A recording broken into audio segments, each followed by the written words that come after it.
So in Mark 15, verses 22 and 23, it says that they brought Jesus to Golgotha, the place of a skull. And they tried to give him sour wine mixed with myrrh. And it tells us that Jesus rejected this. And there they crucified him. So James was a little boy, and his sister was very sick. She was in the hospital. And the doctor came to James and said, "James, your sister's really sick, and we need some blood, and you're the perfect match." And so the doctor asked James, said, "James, would you like to give your blood for your sister?" Because he was the perfect blood type. And so James didn't answer right away. He thought about it, and his lip kind of trembled just a little bit. And then he said, "Sure, Doc, I'll give my blood for my sister." And in that moment, James made the great decision.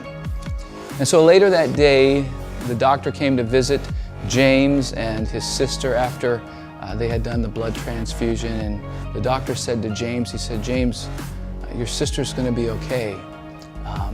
She was just even better just really quickly after the blood was siphoning into her body. And the doctor noticed that James didn't look too happy. In fact, he looked kind of sad. And so the doctor said to James, "James, is anything wrong?" And he said, "Well, Doc," he said, "I'm so happy that my sister's going to be okay, but I have one question for you." And the doctor said, "Well, what's that, James?" And he said, "Doc, when do I die?" See, James really thought that in giving his blood to his sister, that he was actually going to die and sacrifice his life. But he made that great decision, and he was relieved when the doctor told him that, "Oh no, James, you're going to be okay." But when Jesus went to the cross at Golgotha, the place of a skull, he made a great decision. And not only was it the great decision, it was the greatest decision of all time. See, it says they brought him to Golgotha, but we know that Jesus went willingly.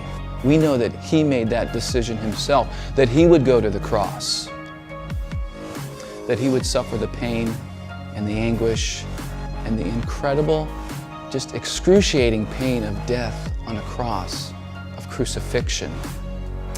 And you know, being a believer for a long time, being a Christian for a long time, I think sometimes, I know for me, I take that for granted. And sometimes I forget about the cross, and that our life as believers really begins at the cross of Jesus Christ.